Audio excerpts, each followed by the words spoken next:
देखिए सर, अभी तक कहाँ पहुंचे। तो हमने स्टार्ट किया टेट्रा वैलेंसी ऑफ कार्बन से। ठीक है, तो कार्बन के चार हाथ दिखाए गए, एक ओवरऑल इंट्रोडक्शन आपको बता दी गई। फिर हमने किया होमोलोगो सीरीज। होमोलोगो सीरीज पे यूजुअली क्वेश्चन पूछा जाता है। फिर एल्केन्स के डिटेल में गए, नॉमेनक्लेचर किया। अनफॉर्चुनेटली नॉमेनक्लेचर का ऑडियो कैप्चर नहीं हो पाया, बट शीट आपको दे दी गई है ना। अब नॉमेनक्लेचर में ये वर्ड डॉक्यूमेंट अगर आप पढ़ेंगे सर, आपको बहुत बहुत बहुत हेल्प होगी। नहीं तो ना आप ऐसे बंदर बन के घूमते रहेंगे इधर उधर, एक ब्रांच से दूसरे ब्रांच में। आपको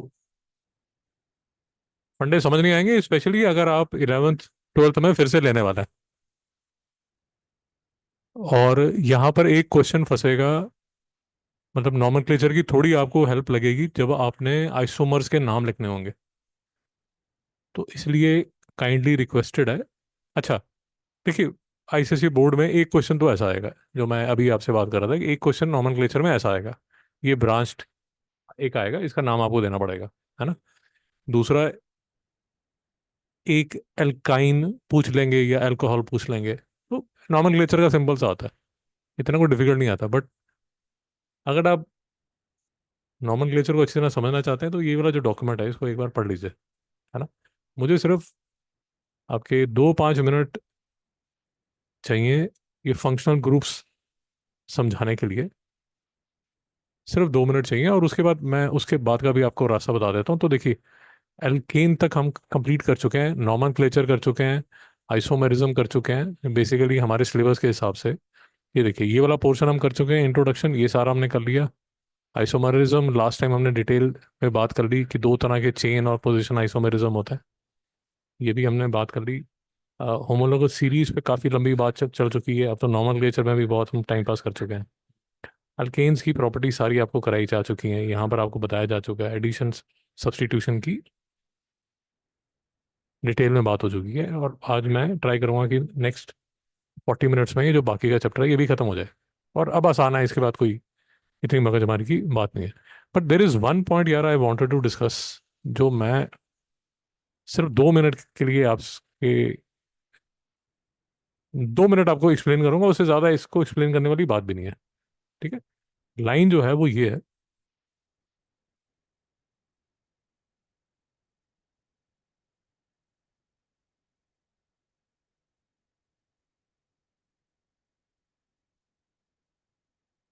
ये अगर आप ध्यान से देखेंगे ना, ये एक लाइन यहाँ लिखी हुई है, इससे ज़्यादा आपको कोई पढ़ने की ज़रूरत नहीं है।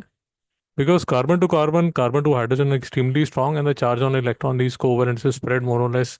Hydrocarbon that contains only single bonds are not very reactive.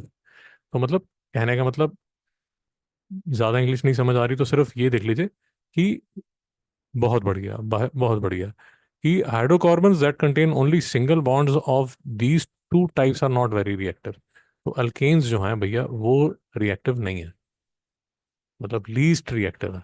ठीक है। अब अगर दूसरी तरह की चीजें शुरू हो जाएं, जैसे डबल बॉन्ड आ जाए, ट्रिपल बॉन्ड आ जाए, तो जो रिएक्टिविटी है वो इंक्रीज होनी शुरू हो जाती है। मेरी बात समझ आ गई। अब एक कन्फ्यूजन बच्चों को रहती है, वो कन्फ्यूजन यहीं देख लीजिए। ये डबल एंड ट्रिपल बॉन्ड को भी फंक्शनल ग्रुप्स बोला जाता है, ये बच्चों को कन्फ्यूजन रह जाती है। तो डबल और ट्रिपल को फंक्शनल ग्रुप्स बोला जाता है। और ये जितने भी यहाँ लोग लिखे हैं ये चार्ट में यहाँ पर, हाँ, ये देखिए, ये जितने भी यहाँ लिखे हुए हैं, ये double bond, triple bond, benzene ring, ये हाइड्रोक्सिल ग्रुप, ये एल्डिहाइड, ये कार्बोक्सिलिक, ये अमीनो, ये हैलाइड्स, ये सारे के सारे जब अल्केन्स में लग जाते हैं तो अल्केन्स की बेसिकली जो रिएक्टिविटी है उसको इंक्रीज कर देता है। नहीं समझ में आ रहा, फिर से बोल देता हूँ। यार अल्केन्स जो हैं वो लीस्ट रिएक्टिव है। उसके बाद जैसे जैसे आप ईन्स में, आइंस में, आपके सिलेबस में जो है अल्कोहल या कार्बोक्सिलिक, ये सारे जो आपके सिलेबस में है, या आपको क्लोरो ब्रोमो आयोडो लगा होगा, ये रिएक्टिविटी बेसिकली इंक्रीज हो रही है। यहाँ तक कोई डाउट है? तो उसका रीज़न कभी एक नंबर का या 2 नंबर का क्वेश्चन आपसे पूछ लिया जाएगा, तो उसमें सिर्फ ये बोल देना कि यार ऐसा है कि जो कार्बन टू हाइड्रोजन बॉन्ड्स हैं वो एक्सट्रीमली स्ट्रांग है। यहाँ तक कोई डाउट है? जैसे ही जैसे ही कोई डबल बॉन्ड आ जाता है या ट्रिपल बॉन्ड आ जाता है या कोई दूसरा फंक्शनल ग्रुप साथ में आ जाता है, तो जो रिएक्टिविटी है वो इंक्रीज होनी शुरू हो जाती है। भाई यहाँ तक कोई डाउट है? तो ये क्वेश्चन अब मिस्टर जज कैसे भी पूछा जा सकता है आपसे कि जैसे between saturated and unsaturated reactivity किसकी ज़्यादा है, तो आप बोलेंगे यार अनसैचुरेटेड की जो रिएक्टिविटी है वो ज़्यादा है, सैचुरेटेड की जो है वो कम है। यहाँ तक कोई डाउट है? ओके। तो ये मुझे एक छोटी सी बात आपको बतानी थी बिफोर वी गो अहेड। और इसके इसके बारे में कुछ 3-4 मैंने आपको आज वो भेजे हैं, स्नैपशॉट्स भेजे हैं। तो ये देखिए, ये कुछ स्नैपशॉट भेजे हैं जिसमें कि ये जो रिएक्टिविटी की कुछ बात हो रही है कि जैसे ही फंक्शनल ग्रुप लगता है रिएक्टिविटी जो है वो इंक्रीज हो जाती है। ये मतलब बेसिक आपको थोड़ा सा ज्ञान देने के लिए, आप पढ़ेंगे तो आपको खुद ही पसंद आएगा। तो जो फंक्शनल ग्रुप है यार, जैसे मैं ये यहाँ लिखा हुआ है, chemist observe early in the study of organic compound that certain groups associated bond known as functional groups confer specific reactivity patterns on the molecules on which they are part। Boring नहीं है, interesting है अगर आप थोड़ा भी chemistry में interest है। Although the properties of each of the cellular Organics whose structure prana ढिमकाना, thus function groups are a key by focusing on ये लाइन क्रिटिकल है, by focusing on the function groups present in a molecule several of the reactions that the molecule will undergo can be predicted and understood। मैं इसका मतलब आपको समझा देता हूँ। इसका मतलब इतनी ज़्यादा जो उसने इंग्लिश लिखी है उसमें सिर्फ वो एक बेसिक सी बात ये कहने की कोशिश कर रहा है कि अगर किसी आपने basically methanoic acid, ethanoic acid, pentanoic acid, ये सारे एक ही फैमिली को बिलोंग करते हैं। जी। क्योंकि इनका जो फंक्शनल ग्रुप है उस पे फोकस करके आप, जैसे हम होमोलोगस सीरीज में भी बात कर रहे थे ना कि ये सारे के सारे एक फैमिली को बिलोंग करते हैं, तो इनकी जो केमिकल प्रॉपर्टीज है वो सेम होनी शुरू हो जाती हैं, है ना। उसी तरह अगर कोई अल्कोहल OH ग्रुप लगा हुआ है तो उसकी जो केमिकल प्रॉपर्टीज हैं वो सेम होनी शुरू हो जाती हैं। So by focusing on this functional group you can predict कि इस फैमिली में क्या होने वाला है। बस दैट इज इट। तो ये, तो बेसिकली मैं आपको ये कह रहा हूँ कि ये जो फंक्शनल ग्रुप्स हैं ये दो काम करते हैं। एक तो रिएक्टिविटी इंक्रीज कर देता है, और प्रॉपर्टी जो है, जो प्रॉपर्टीज हैं वो उस फैमिली की प्रॉपर्टीज को ये फंक्शनल ग्रुप जो है वो इफेक्ट करना शुरू कर देता है। और एक कंफ्यूजन जो बच्चों को रहती है वो ये है कि हमारे, ये देखिए ये फंक्शन ग्रुप यहाँ लिखे हुए हैं, बट याद रखिए कि ये जो डबल बॉन्ड और जो ट्रिपल बॉन्ड है ये भी फंक्शन ग्रुप्स हैं। ये बात समझ आ गई? सारे फंक्शन ग्रुप है। तो ये जब हम बेसिकली ये जो फंडा है कनेक्टेड है नॉमेनक्लेचर के साथ भी, तो इसलिए मैं बार बार आपको, जस्ट आपको बोल रहा हूँ कि अगर आप ये डॉक्यूमेंट पढ़ेंगे तो आपके नॉमेनक्लेचर के फंडे काफ़ी क्लियर हो जाएंगे। यहाँ तक ठीक है? बहुत बढ़िया। अभी यार देखिए ये सारी चीज़ें हम कर चुके हैं। तो एल्कीन को अनसैचुरेटेड क्यों बोलते हैं ये हम समझ चुके हैं। ठीक है, डबल बॉन्ड है।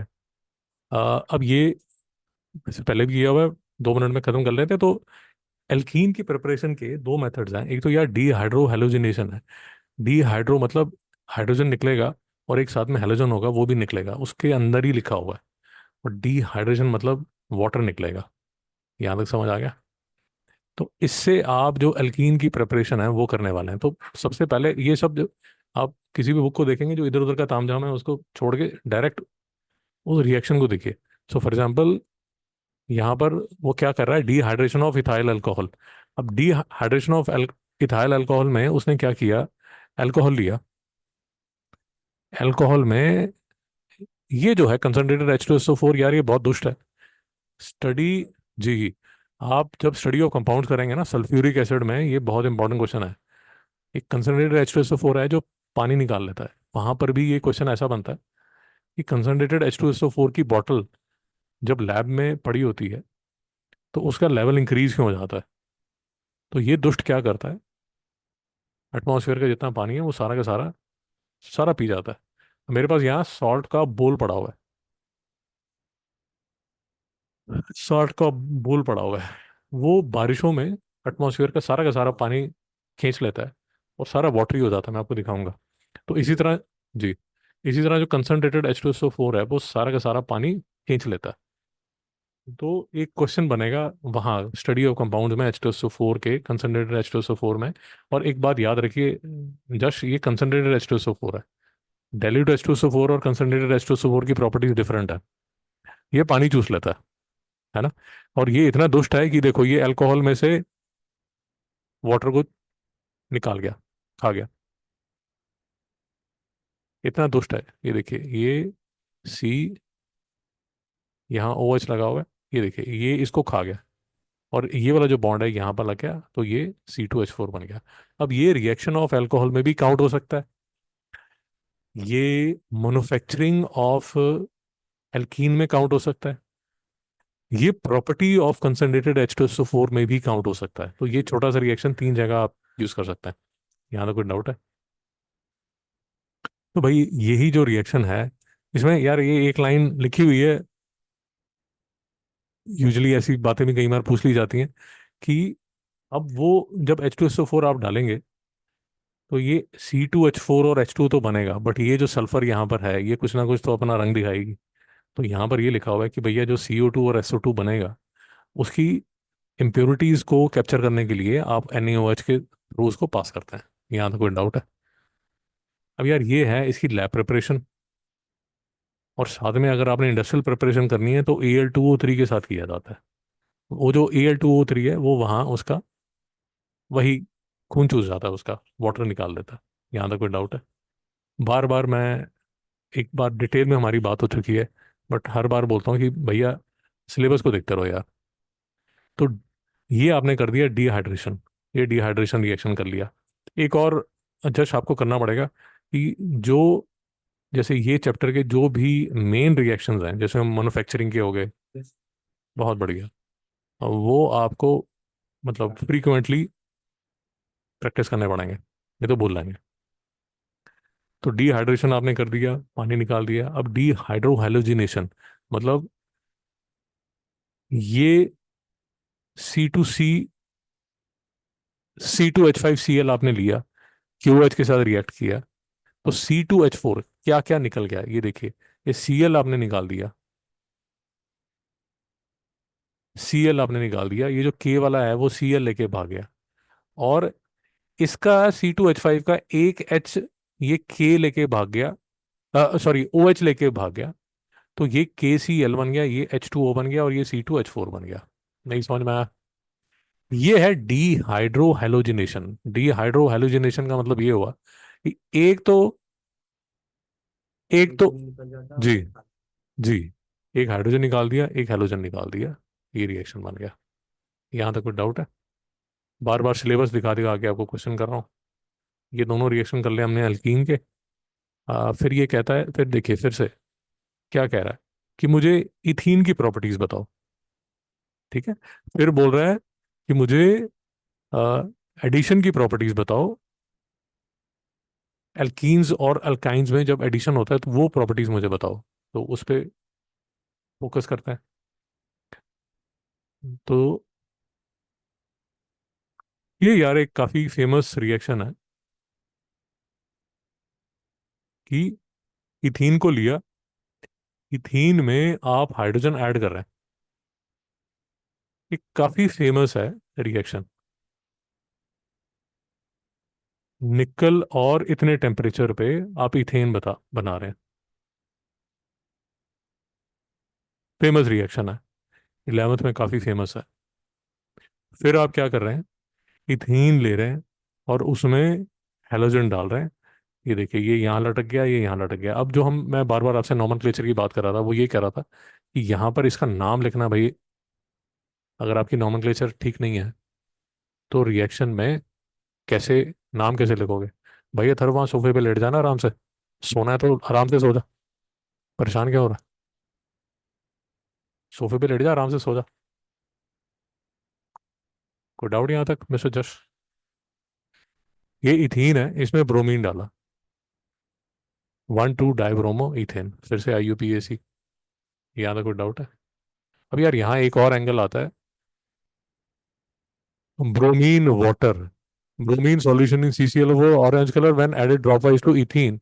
The color of the bromine disappears due to formation of colorless bromine water जो है, आपने कलरलेस कर लिया। ये टेस्ट ऑफ अनसेचुरेटेड में आता है, ये bromine water test.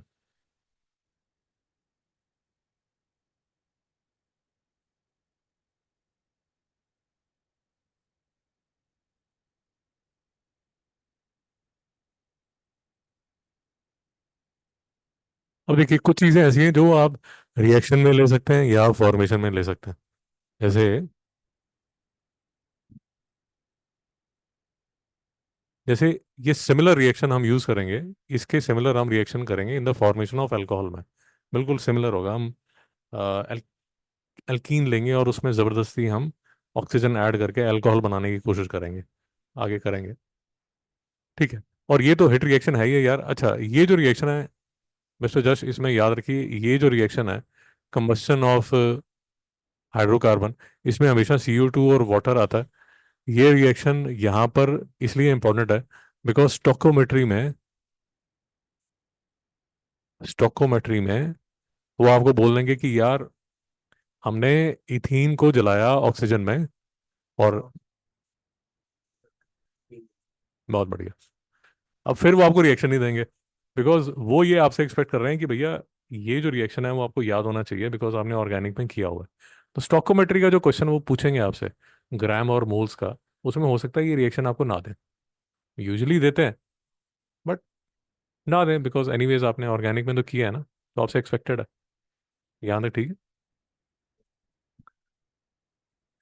Last time भी एक बार बात हुई थी यार, ये हाइड्रोकार्बन कुछ ना याद रहे तो ये तो बोल ही दिया करो, it is use as a fuel. Fuel तो हर जगह वो यूज हो ही जाता है ना। और भी कुछ ना यूज रहे तो ये केमिकल बनाने के भी इधर उधर काम आ जाते हैं। इसके यार कुछ यूनिक से कुछ चीज़ें हैं। जैसे ये राइपनिंग ऑफ फ्रूट्स के काम आता है। बहुत बढ़िया। ठीक है। और जो आप पॉलीथीन बोलते हो, वो ये इथीन से ही बनती है। इसकी पॉलीमराइजेशन है, ये आपके जी पॉलीथीन, ये आपके इसमें नहीं है। IGCSE वाले, IB वाले ये करते हैं, तो पॉलीथीन बनाता है। तो ये इसके कुछ यूनिक यूजेस हैं। यहाँ तक ठीक है। अब चलें एल्काइंस पे। अब देखिए, आगे जाने से पहले ही देख लीजिए कि क्या क्या बोल रहा है। Method of preparation from calcium carbide से प्रिपरेशन बताओ, और 1,2-डाइब्रोमो इथेन से इसकी प्रिपरेशन। अब भाई अथर्व, इसको रटना तेरी रिस्पॉन्सिबिलिटी है ना। तो कैसे बनेगा कैल्शियम कार्बाइड से? ठीक है। तो ये रिएक्शन आप यार, ये फ्रैंकली ये रिएक्शन आपको तभी याद रहेंगे जैसे मैंने आपको बताया। अगर एक पेज लेके आपने सारे उसके ऑर्गेनिक ये वाले चैप्टर के इंपॉर्टेंट क्वेश्चंस एक पेज पे नहीं लिखे हुए, तो नहीं याद रहेंगे आपको। अब भूल जाओ। आपके जो टेबल है उसके सामने सारे रिएक्शंस लिखे होने चाहिए ताकि आप आते जाते देख सकें। तो एक कैल्शियम कार्बाइड है, वाटर के साथ रिएक्शन, कैल्शियम हाइड्रोक्साइड, और ये बन गया आपका इथाइन। फिर से यहाँ पर भी एक कई बार क्वेश्चन बन जाता है छोटा सा। यहाँ पर एक क्वेश्चन बन जाता है कि यार इम्प्योरिटीज हैं वाटर से सारी निकल जाती हैं। जो फॉस्फीन है is observe by passing through acidified copper sulphate और एसिडिफाइड पोटेशियम डाइक्रोमेट। ये कई बार आप अगर 10 ईयर देखेंगे तो शायद कहीं पर ये क्वेश्चन पूछा हो। ऐसे उल्टे सीधे क्वेश्चन पूछ लेता है। और दूसरा जो रिएक्शन है, तो पहला तो ये कैल्शियम कार्बाइड वाला, दूसरा 1,2-डाइब्रोमो इथेन वाला।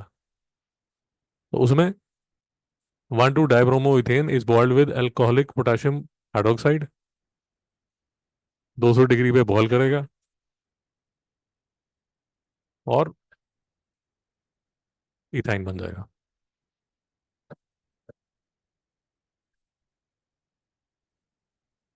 यहाँ तक कोई डाउट? अब इसको यार थोड़ा सा हेल्प कर सकते हैं आप, थोड़ा सा फोटो बना के आपकी हेल्प की जा सकती है, बट फाइनली, फाइनली रट्टा ही है। जैसे छोट यूजुअली ऐसे फोटो बना के लोग समझाने की कोशिश करते हैं, बट फ्रैंकली है तो सारा रट्टा ही। तो यहाँ पर ये KOH, ये आया KOH।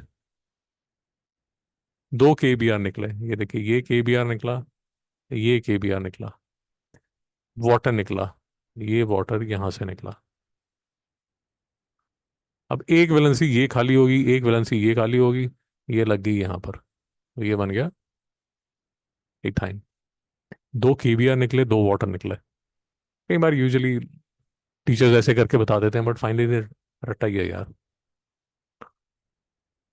घूम फिर के फिर से वही कंबशन वाला रिएक्शन, कंबशन के रिएक्शन में याद रखिए CO2 प्लस वाटर बनेगा।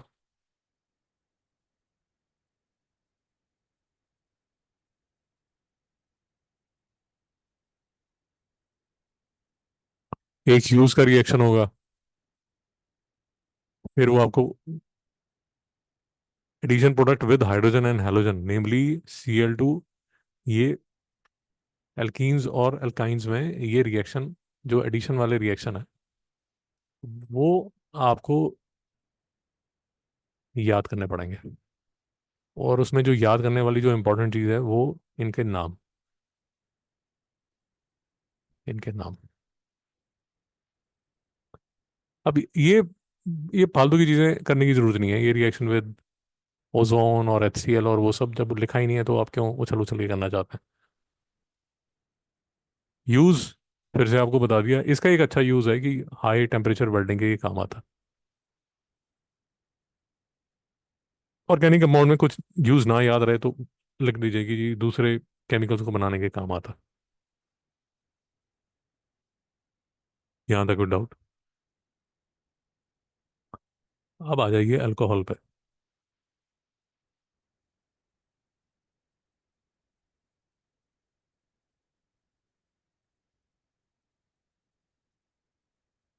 अल्कोहल में भी देखिए चाहता क्या है। हाइड्रोलिसिस ऑफ अल्काइल हैलाइड से, हाइड्रोलिसिस ऑफ अल्काइल हैलाइड से कैसे बनेगा? तो ये देखिए,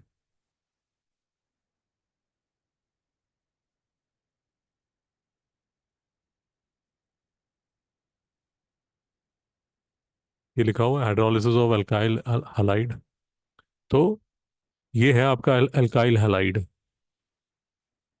ये लिया KOH, और ये बना दिया ROH, और साथ में KX। तो नीचे उसने एग्जाम्पल लिया है। तो एक उसने आपको मेथनॉल बना के बताया, एक उसने आपको एथेनॉल बना के दिखाया। तो ये अल्काइल हैलाइड है भाई, इसमें KOH डाल दिया।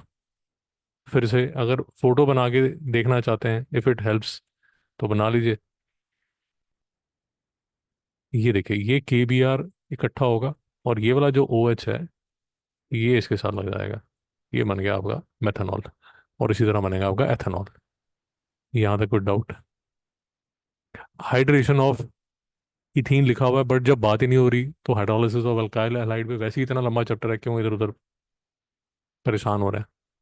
हाँ, इसमें जो क्वेश्चन आपसे पूछा जाएगा, ये देखिए, यहाँ जो अल्कोहल में यूजुअली जो क्वेश्चन पूछा जाएगा, वो पूछा जाएगा यहाँ, ये denatured and spurious alcohol, ये फेवरेट है।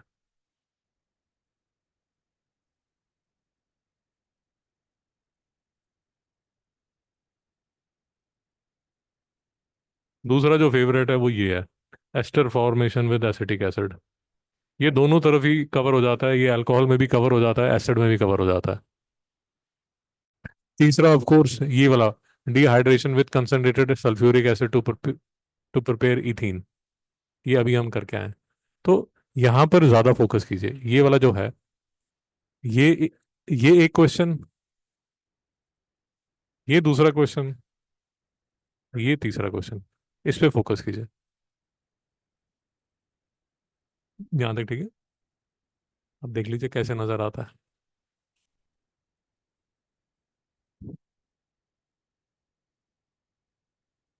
हाँ सर वो एग्जाम में वो फिजिकल प्रॉपर्टीज ज्यादा पूछते हैं या यार, मैंने वो देखा सिर्फ। नहीं, मैंने फ्रैंकली देखा नहीं है। मैंने जो देखे हैं वो ये वाले जो क्वेश्चन मैं आपको बता रहा हूँ, ये 3 क्वेश्चन अल्कोहल में अगर पूछे हैं तो यहाँ पर ज्यादा मैंने देखा है। ये मैंने ज्यादा देखा। या कुछ ऐसा क्वेश्चन देखिए, या कुछ ऐसा क्वेश्चन यार होता है कि जो कि रिलेटेड होता है। एक क्वेश्चन जो 2-3 चीजों को कवर कर लेता है। So for example ester formation with acetic acid है। अब ये एसिड की प्रॉपर्टी में भी आ जाता है और अल्कोहल की प्रॉपर्टी में भी आ जाता है। Dehydration of concentrated sulphuric acid to prepare ethene. अब ये इसकी वो प्रिपरेशन ऑफ इथीन में आ जाता है और उसकी केमिकल प्रॉपर्टी में भी आ जाता है। ऐसा रिलेटेड क्वेश्चन मैंने देखा है ज्यादा पूछता है। या कोई ऐसा ही अलग ही क्वेश्चन हो कि यार डीनेचर्ड और स्पूरियस अल्कोहल होता क्या है, यहां पर ऐसा क्वेश्चन पूछ सकता है। आप समझ रहे हैं?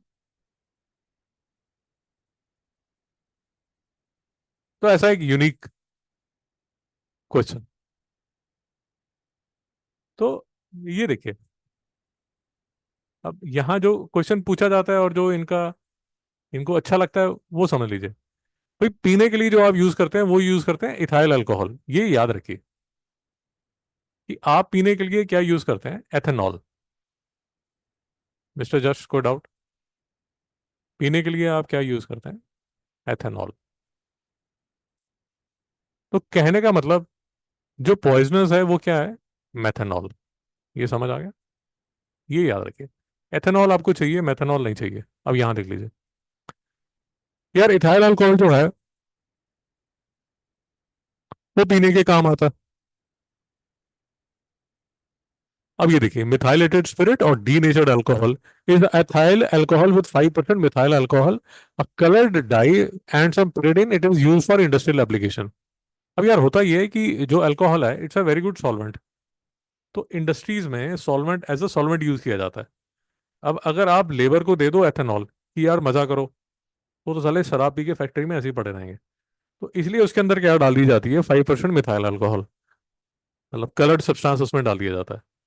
मिथाइल अल्कोहल डाल दी जाती है और एक कलर डाई डाल दी जाती है, जिसकी वजह से वो क्या बन जाता है, वो अनड्रिंकेबल बन जाता है। मिस्टर जस्ट कोई डाउट है? फिर से देखिए, ethyl alcohol is part of drinking beverage used solve and also used as solvent. भाई इथाइल अल्कोहल तो पीने के भी काम आता है और सॉल्वेंट भी काम आता है। In order to make it undrinkable, certain poisonous substances like pyridine, methyl alcohol, and copper sulfate are added to it. The methylated spirit or denatured alcohol is ethyl alcohol with 5% methyl alcohol, a color dye, or some pyridine. It is used for industrial application. मुझे अब मैं काफी देर से देखा नहीं, but जैसे हमारे घर में जब पॉलिश चल रहा था तो वो पॉलिश को सॉल्वेंट जो यूज होता है वो एक ब्लू कलर का लिक्विड होता है। बेसिकली वो यही होता है, इथाइल अल्कोहल ही होता है जिसमें कॉपर सल्फेट डाला होता है। वो कॉपर सल्फेट जो है वो उसको ब्लू कलर देता है। But that is methylated spirit और डी नेचर्ड अल्कोहल, आप उसको पी नहीं सकते। भाई यहाँ तक कोई डाउट है? अब दूसरी एक जो न्यूज़ आती है, जो यूजुअली उन स्टेट से आती है जहाँ दारू बैंड है, जैसे बिहार में दारू बैंड है। बिहार से यूजुअली साल में एक बार न्यूज़ आती है। न्यूज़ क्या आती है, this is illicit liquor made by improper distillation. It contains large proportion of methanol in mixture of alcohol. It is fatal for human consumption. Spurious alcohol, although impure, can be used as a solvent for paints and varnishes. बहुत पहले, I think 5-10 साल पहले, बॉम्बे में भी एक news आई थी जिसमें 50-60 लोग, I think 40 to 50 people died. Illegal भट्टियां होती हैं जिसमें अल्कोहल बनाते हैं। वो जो अल्कोहल बनाते हैं उस अल्कोहल में क्योंकि वो ठीक तरह डिस्टिल नहीं कर पाते, उसकी वजह से उस अल्कोहल में मेथनॉल की प्रपोर्शन ज़्यादा होती है, जिसकी वजह से फेटल हो जाता है, तो डेथ्स होती हैं। मुझे बॉम्बे की न्यूज़ एक याद है, 5-10 साल पहले की पुरानी है। मैं आपको दिखाता हूँ ढूंढ के अगर मुझे मिलती है तो। ये 2015 की, ये देखिए 100 लोग मरे थे। ये लगा ना, Malvani hooch tragedy where alcohol runs like water and women can't move their husbands. ये सब स्टोरी 10 एक साल पहले हुआ था। ये इलीगल उसको करता है। और यूजुअली ये क्या करता है,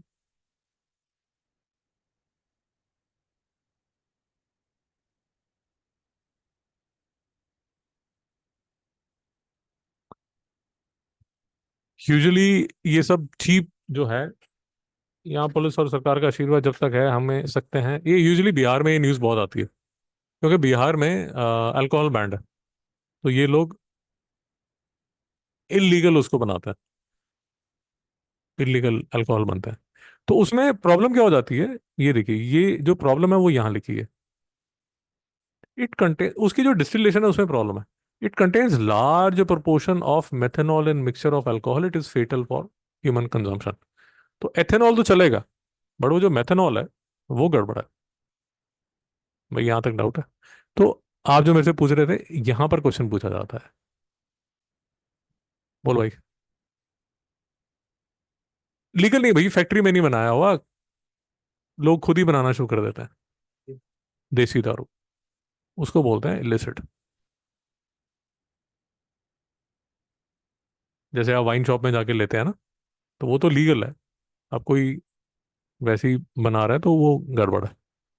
तो इसको बोलते हैं डी नेचर्ड एंड स्पूरियस अल्कोहल। यहाँ तक ठीक है। अब यहाँ पर आएगा इंपॉर्टेंट यूजेस ऑफ एथेनॉल। एक सबसे जो अच्छा यूज है वो ये है कि इट्स अ गुड सॉल्वेंट, बहुत बढ़िया सॉल्वेंट है। और फिर आप, मैं वही आपको बता रहा हूँ, हमेशा कभी भी ना आपको याद है तो हमेशा याद रखिए कि it is used for other, making other chemicals. अब नहीं कुछ आ रहा तो कर ही सकते हैं, बट इसके कुछ अच्छे इंटरेस्टिंग हैं, यूजेस भी हैं। दारू पियो, मजा करो। फिर एक और बड़ा अच्छा जो इसमें शायद अभी नहीं लिखा, वो ये है कि आजकल एटलीस्ट आई थिंक 5 to 10% जो पेट्रोल है उसमें अल्कोहल मिक्स कर रहा है, तो एज अ फ्यूल यूज कर रहे हैं। मतलब सरकार ने बोला है, भारत सरकार ने, कि आप एथेनॉल को मिक्स कीजिए to bring down the fuel budget. यहाँ तक समझ आ गया? फिर इसमें कुछ दो तीन बातें और लिखी हुई हैं। थर्मोमीटर्स वगैरह में यूज़ होता है, दूसरी चीज़ों को बनाने में यूज़ होता है, दूसरे केमिकल्स को बनाने के लिए यूज़ होता है, गुड सॉल्वेंट तो है ही है। तो इस पे थोड़ा फोकस कीजिए। ये भी एक इंटरेस्टिंग इसका यूज़ है यार। डाइज, परफ्यूम्स, एंटीसेप्टिक्स के काम में आता है अल्कोहल। Big doubt. अब देखिए, जैसे मैं आपको हर चैप्टर का बता रहा हूँ कि आप खुद ही, एक्चुअली मुझे भी इतना बताने की खास जरूरत नहीं है, आप खुद ही 10 साल के क्वेश्चन करेंगे आपको समझ आना शुरू हो जाएगा। जैसे एसिड में कुछ क्वेश्चन आपसे पूछे जाएंगे, जैसे ये ना, इनको पता नहीं, ये क्वेश्चन बड़ा अच्छा लगता है, ग्लेशियल एसिटिक एसिड। ये इनका फेवरेट क्वेश्चन है, मैंने देखा बहुत रिपीट होता है ये, कि effect of sufficient cooling to produce ice like crystals. ये इनको क्वेश्चन बड़ा अच्छा लगता है। फिर मैं आपको बता दिया एस्टेरिफिकेशन, तो हमने बता दिया, दो टॉपिक्स हैं तो इसलिए अच्छा लगता है। फिर ये विनेगर के बेस पे कई बार क्वेश्चन आ जाता है। और जब इसने, देखिए, अब उसने कहीं पर भी, जो भी हमने अभी तक सिलेबस में देखा, आप खुद समझदार बच्चे हैं, ये देखिए, कहीं पर भी स्ट्रक्चर की बात नहीं हुई है, बट एसिटिक एसिड के स्ट्रक्चर की बात कर रहा है। अब वो चीख चीख के बोल रहा है कि मैं आपको एक क्वेश्चन पूछूंगा इस पे। समझ रहे हैं क्या आप? अब आप बुक खोल के बैठे हैं और परेशान हो रहे हैं और दिमाग खराब हो रहा है, दलाल में कुछ समझ नहीं आ रहा, बट जो सिलेबस लिखा है वो आपने देखा ही नहीं।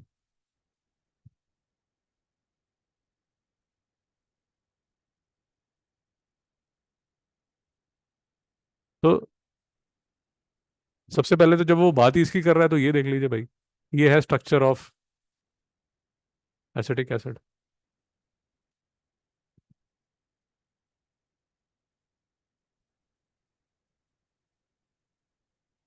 कोई डाउट? अब यहाँ अगर आप इंटरेस्टिंगली देखेंगे तो वो सिर्फ properties and uses of acetic acid की बात कर रहा है, वो मैन्युफैक्चर की बात ही नहीं कर रहा, प्रिपरेशन की बात ही नहीं कर रहा। जैसे यहाँ प्रिपरेशन की बात कर रहा था, यहाँ प्रिपरेशन की बात नहीं कर रहा। तो मेरा पर्सनल ओपिनियन है कि जब आप 2025 में नेक्स्ट ईयर जब एग्जाम देंगे तो प्रिपरेशन ऑफ एसिड तो उसने पूछा ही नहीं है। सो माय पर्सनल ओपिनियन है इसकी, you shouldn't be worried, but of course you should be worried about things that he is talking about. So for example, अगर वो बात कर रहा है ग्लेशियल, हाँ, जब वो बात कर रहा है स्टेरिफिकेशन की, तो स्टेरिफिकेशन ये देख लीजिए भाई, एसिड प्लस एथेनॉल बनाता है ester, which is a sweet, इसको बोलते हैं स्वीट स्मेलिंग एस्टर, परफ्यूम्स में यूज होता है। फिर अगर हमें समझना हो, अगर हमने समझना हो, अब इस पे रिएक्शन, इस पे क्वेश्चन वो पूछेगा, इसमें आपके एग्जाम में भी क्वेश्चन पूछेगा। आपने पढ़ते रहे, परेशान होते रहे, बट एस्टेरिफिकेशन आपने समझा नहीं। तो मूर्खता के लेक में नहा रहे हैं आप। देख लीजिए। CH3, COOH,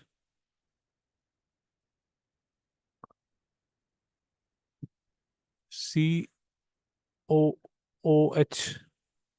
plus ethanol, CH3OH। देखिए ये ऐसे, यहां से ये ऐसे निकाल रहा है, सॉरी, ऐसे निकाल रहा है, ये निकाल रहा है, ऐसे निकाल रहा है ये। और यहां से वाटर, ये निकाल रहा है। तो एसिड में से OH निकाल रहा है, और OH में से H निकाल रहा है, और क्या बना रहा है ये। भाइयों फिर से बता रहा हूँ, ये तो ऑर्गेनिक केमिस्ट्री बहुत छोटी है अभी। आप 11 12 में जाएंगे तो आपकी जान निकाल लेगी ऑर्गेनिक केमिस्ट्री, इतना पहाड़ की तरह खड़ी हो जाती है। ये तो शुरुआत है, अभी तो बहुत ही लिमिटेड है, बहुत ही लिमिटेड है। तो एस्टेरिफिकेशन में जनरल रिएक्शन की एसिड होता है, अल्कोहल होता है, in the presence of concentrated H2SO4 sweet smelling ester बनेगा, और वाटर जो है वो लिबरेट होगा। यहाँ तो कोई डाउट है? कोई दुख क्लेश वेदना? ओके। अब तो ये लिखा है ना, when warmed with ethyl alcohol and concentrated sulfuric acid, a pleasant fruity smell of ethyl acetate is produced। तो ये है।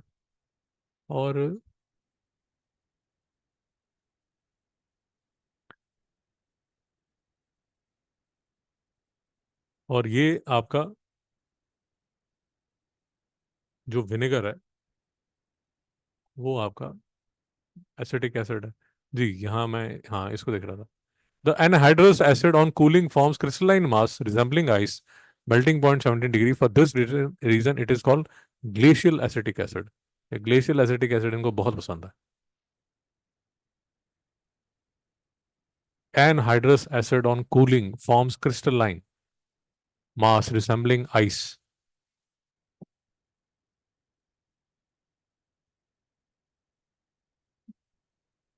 मिस्टर जश, आप क्लास में जब आए थे आपने कहाँ से लिखना शुरू किया था? हाँ ठीक। दिखाइए, कहाँ से स्टार्ट किया था? भैया थर तूने कितने पेज लिख लिए? बस ये डिफरेंस आता है भाई, यहाँ डिफरेंस आता है। मिस्टर जश समझ आ गया? तो जी, विनेगर कर लिया, ग्लेशियल एसिटिक एसिड कर लिया, ग्लेशियल एसिटिक एसिड कर लिया, आइडिया ऑफ एस्टेरिफिकेशन कर लिया। फिर कह रहा है chemical properties, action with litmus और एल्कलीज के साथ मुझे रिएक्शन करके बताओ। देख लीजिए, ये भी देख लीजिए। तो वीक एसिड है भाई, लिटमस रेड टर्न करता है, एक्टिव मेटल के साथ रिएक्ट करता है, ये बनाता है, हाइड्रोजन लिबरेट करता है।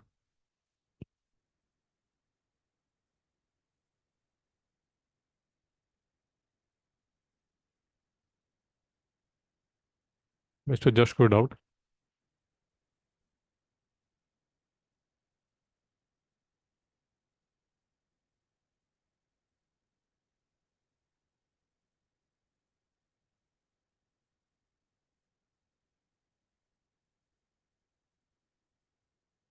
एंड ऑफ कोर्स क्योंकि एसिड है तो बेस के साथ रिएक्ट करेगा, सॉल्ट प्लस वाटर बनाएगा।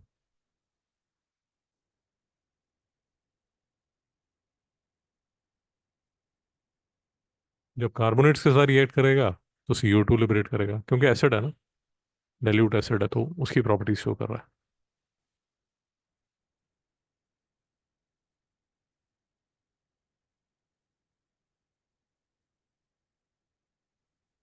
यूजेस एज विनेगर यूज होता है भाई, परफ्यूम वगैरह में बनाने के लिए यूज होता है, बिकॉज एस्टर है, production of dyes perfumes esters. एक दो चीज़ें और लिखी हुई हैं, मेडिसिन में यूज होता है, सॉल्वेंट भी यूज होता है, में थोड़ा डाउट है। तो भाइयों, ये लगा आज ऑर्गेनिक केमिस्ट्री पे ताला। अब मैं जो आपको बता रहा था कि सल्फ्यूरिक एसिड के बारे में बता रहा था, देखिए मैं यहीं पर आपको दिखा देता हूँ। ये देखिए, ये concentrated sulphuric acid as a dehydrating agent, ये शुगर मॉलिक्यूल में से पानी खींच लेता है। ये इसकी हिट प्रॉपर्टी है, काला कर देता है उसको। ये इनका फेवरेट क्वेश्चन है।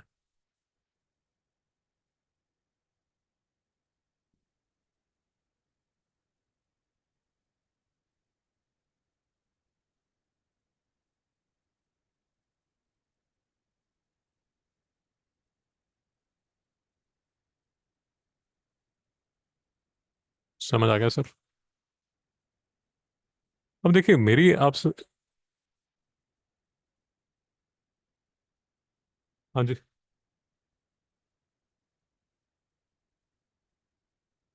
वो देख लूंगा, जस्ट देख लूंगा। तो यार ये मैं पीडीएफ आपको भेजूंगा। See what I suggest is कि, ऑफ कोर्स आपके पास दलाल भी है, but what I suggest is, इसके ना चैप्टर एंड में बहुत क्वेश्चंस हैं, बहुत क्वेश्चंस हैं। What I suggest is, at least एक बार देखिए। आप अटेम्प्ट करते हैं नहीं करते वो तो ऑफ कोर्स आपका लुकआउट है, बट क्वेश्चंस देखिए तो कैसे क्वेश्चंस बनता है। Of course the questions which are in your syllabus, एक आपका क्वेश्चन बैंक भी हो जाएगा, एक रिवीजन भी हो जाएगा। और व्हाट इज सजेस्टेड इज कि आप 10 ईयर पेपर तो करेंगे ही। अब नेक्स्ट टॉपिक मिस्टर जस्ट जो हमारा है, वो है स्टडी ऑफ कंपाउंड्स। अब फ्रैंकली यार ये स्टडी ऑफ कंपाउंड्स में HCl और अमोनिया तो ठीक है, जो जान निकालते हैं ना वो नाइट्रिक एसिड और सल्फ्यूरिक एसिड जान निकालता है। So what I try is कि मैं आपको नाइट्रिक एसिड और सल्फ्यूरिक एसिड पहले करा दूं। मैं आपको 2 लेक्चर भेजूंगा, जो सबसे बड़ी मुसीबत है जिसमें थोड़ा बच्चे परेशान रहते हैं। यार एक तो manufacturing of nitric acid by Oswald process, इसका एक लेक्चर भेजूंगा मैं। और एक सल्फ्यूरिक एसिड का भी लार्ज स्केल प्रिपरेशन का एक लेक्चर भेजूंगा, डिटेल में आधे आधे घंटे के या पता नहीं 20 मिनट के लेक्चर हैं। वो प्लीज़ देख लीजिए। और इसमें भी कुछ ना ऐसे टिपिकल से क्वेश्चन हैं जो बार बार पूछे जाते हैं, बस उस पर ध्यान दीजिए, बाकी ये चैप्टर हो जाएगा। और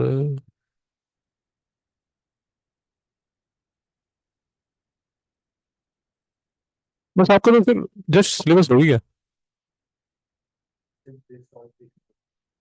हाँ मतलब थोड़ा थोड़ा इधर उधर रहता है, इलेक्ट्रोलिसिस में कुछ एक दो पीस रहते हैं, मतलब आई थिंक 85-90% हो गया। एक बार आपका स्टडी ऑफ कंपाउंड्स होगा तो 85-90% हो जाएगा। थोड़ा बीच बीच में कुछ पार्ट्स रहता है, ठीक है, नाइस है, बट ठीक है, वैसे जस्ट छुट्टी कीजिए।